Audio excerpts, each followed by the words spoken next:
வெள்ளை சோளத்தில் வந்து பாப்கார்ன் செய்ய போகிறோம். அதனால் குப்பை இல்லாமல் தூசி இல்லாமல் எல்லாம் புடச்சி எடுத்துகிட்டு வந்துடலாம். எடுத்தாச்சு. இதை வந்து எப்படி செய்கிறதுன்னு பார்க்கலாம். அடுப்பில் கடாயில் கொஞ்சம் கொஞ்சமாக போட்டு அடுப்பு சூடு பண்ணி நம்ம இன்னைக்கு பொரிச்சு எடுக்க போகிறோம்.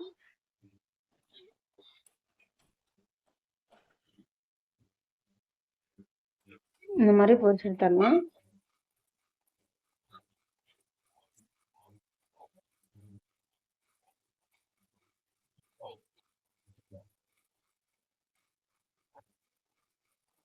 அடுப்பு சிம்மில் வச்சுக்கலாம்.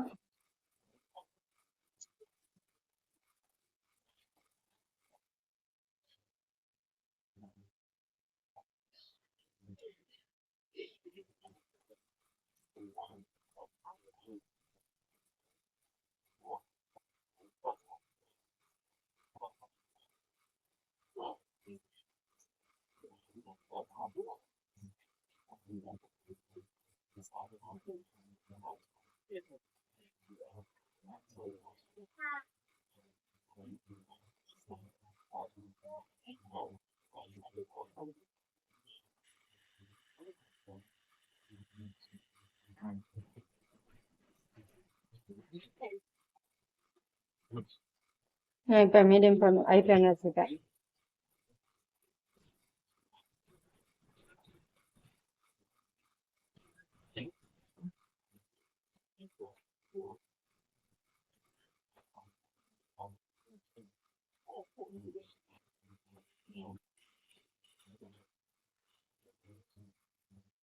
பாருங்க லைட்டாக பொரிய ஆரம்பிக்குது.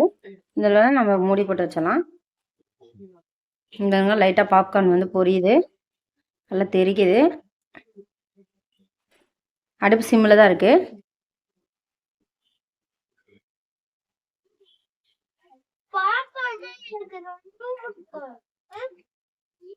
பெரிய சோளம் மட்டும்தான் இப்போ பூவாட்ட பொரியுங்க, பொரிஞ்சு வரும். சின்ன சோளமெல்லாம் வராது. 1 2 அப்பப்போ வெடிக்கும். இங்கே பாருங்கள் கலர் மட்டும்தான் மாறுது, வெடிக்கலை. நம்ம வேறு பேட்ச் போட்டுடலாம். பாருங்கள் அடுத்த பேட்ச் போட்டாச்சு.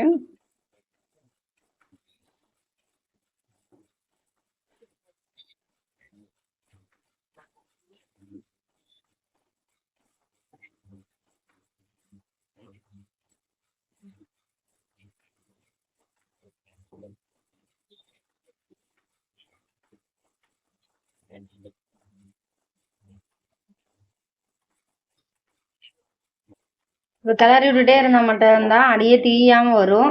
இல்லைன்னா தீஞ்சே தான் போகுமே தவிர, ஒரே பக்கம் அடி இருந்ததுன்னா தீஞ்சு போகுமே தவிர பொரிஞ்சு வராது. இப்படி கிளறி விட்டோம்னா எல்லா பக்கம் ஈக்குவலாக வந்து எல்லா பக்கமுமே படும்.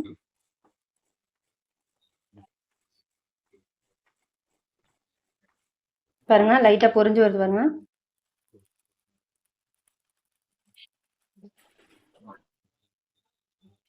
எப்படி பொரிஞ்சு வருது.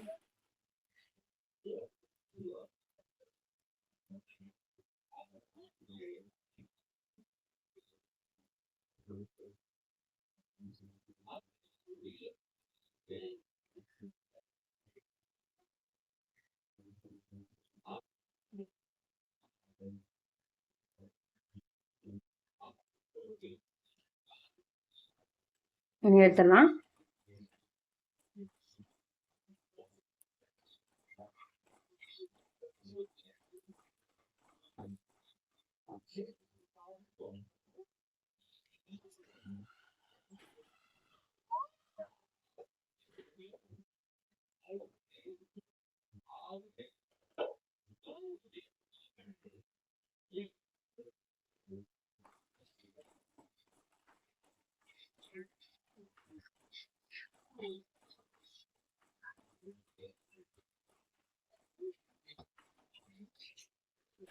இதுக்கு மேலே பொரியாது, தேஞ்சுதான் போகும். நம்ம எடுத்துடலாம்.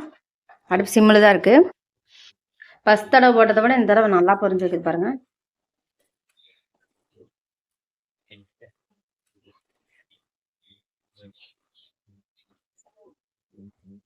பெரிய சோளமாக இருந்தால் நல்லா பூவாட்ட பொரிஞ்சு வரும். சின்ன சின்ன பிஞ்சு சோளமெல்லாம் உள்ள இருக்கிறதுனால இதாக வருது.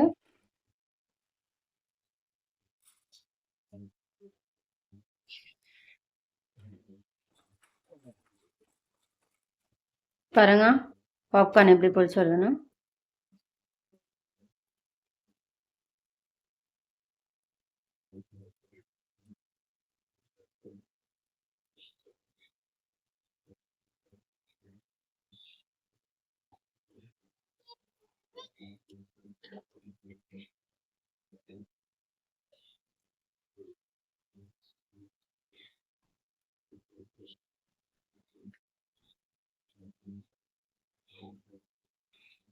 டேய் துணி எடுத்து போடு.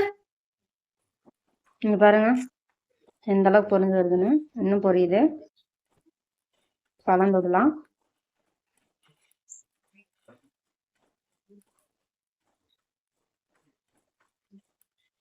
கலந்தோட இன்னும் எடுத்து வருங்க. பொரியுது.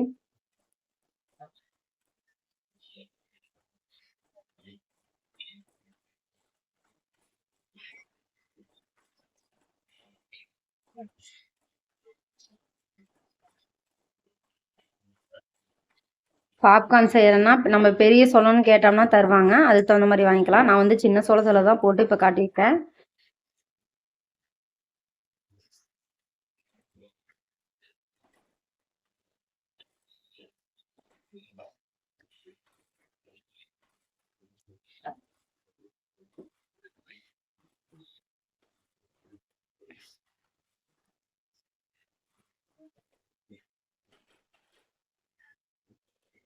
இன்னொரு பேட்ச் போகிறதுக்கு முன்னாடி நம்ம தூளுப்பு கொஞ்சம் போட்டுக்கலாம்.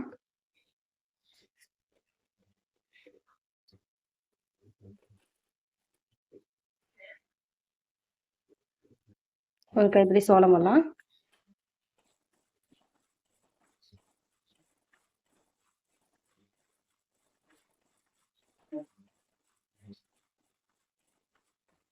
இங்க பாருங்க உப்பு போட்டு வறுத்ததுல பாருங்க எப்படி அந்த அளவுக்கு பொரியுதுன்னு.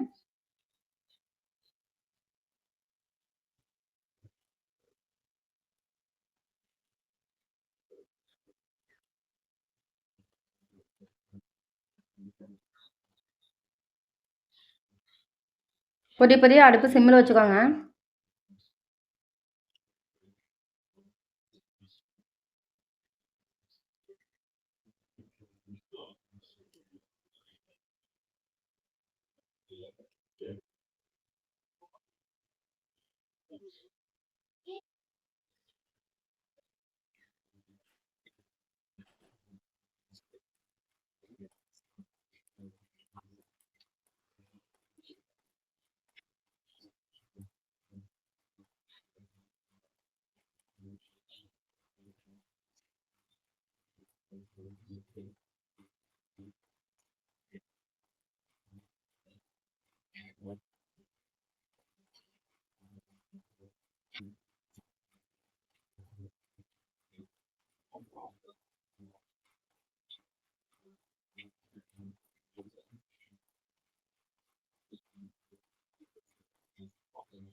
இதெல்லாம் இனி பொரியாது.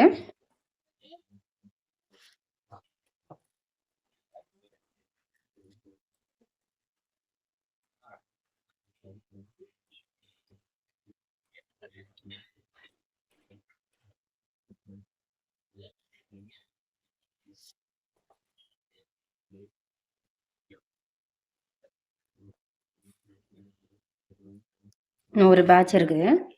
இப்போ 4 பேட்ச் போட்டு எடுத்தாச்சு. ஹை ஃப்ளேமில் வச்சுட்டு இப்படியே கலரி விட்டுட்டோம்னா நல்லா இதாகும். பாருங்க பாப்கார்ன் எந்த அளவுக்கு பொரிச்சிட்டு இருக்குது. 6வது பேட்ச் போட்டேன். பாருங்க நல்லா பொரிஞ்சிட்டு இருக்குது.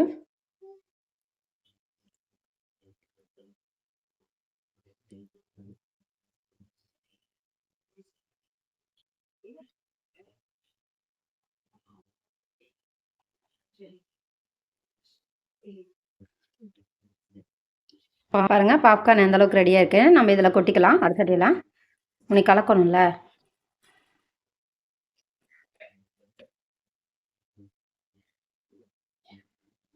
மஞ்சள்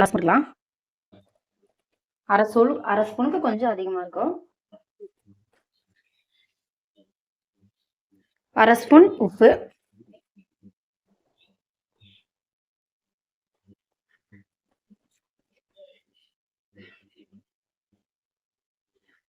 ஒரு ஸ்பூன் ஆயில்,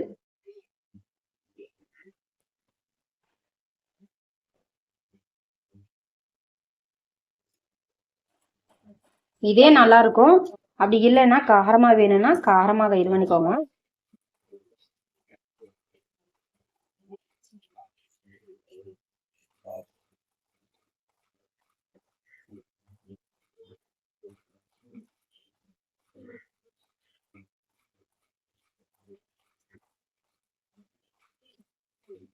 அடுப்பெல்லாம் பற்ற வைக்கல. அடுப்பு பற்ற வைக்காம தான் கலக்கிட்டு இருக்கிறேன். நீங்கள் அடுப்பு பற்றுக்கிறேன்னு நினச்சிடாதீங்க.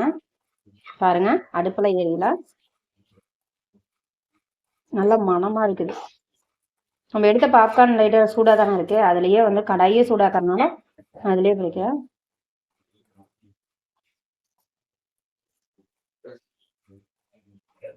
உப்பு இது எல்லாமே வந்து எல்லா பக்கம் படுற மாதிரி இருக்கட்டும். நம்ம வந்து ஏன் கம்மியாக போட்டோன்னா, உப்பு கம்மியாக போட்டோன்னா, நம்ம இது நான் உப்பு போட்டு வறுத்தேன்ல, அது கொஞ்சம் உப்பு பிடிச்சிருக்கும். அதனால தான் நான் உப்பு போடாமல் தனியாக வறுத்ததுக்கு மட்டும்தான் உப்பு போட்டிருக்கிறேன். இப்போ ரெண்டையும் கலக்கி விட்டோன்னா ஈக்குவலாக போயிடும். நான் 2 மெத்தடில் எனக்கு சொல்லி கொடுத்துருக்கேன். உப்பு போட்டும் செஞ்சு எப்படி பொரிக்கிறதுன்னு சொல்லி கொடுத்துருக்கேன். உப்பு போடாமல் இதே மாதிரி கம்பும் செய்யலாம். கம்பும் நல்லா பெருங்கம்பாக இருந்ததுன்னா இன்னும் நல்லா பொரிச்சு வரும். இது போல் நீங்களும் செஞ்சு பார்த்துட்டு எப்படி இருக்குதுன்னு சொல்லி லைக் பண்ணுங்கள், ஷேர் பண்ணுங்கள், சப்ஸ்கிரைப் பண்ணுங்கள், கூடவே இருக்கிற பெல் பட்டனை கிளிக் பண்ணுங்கள்.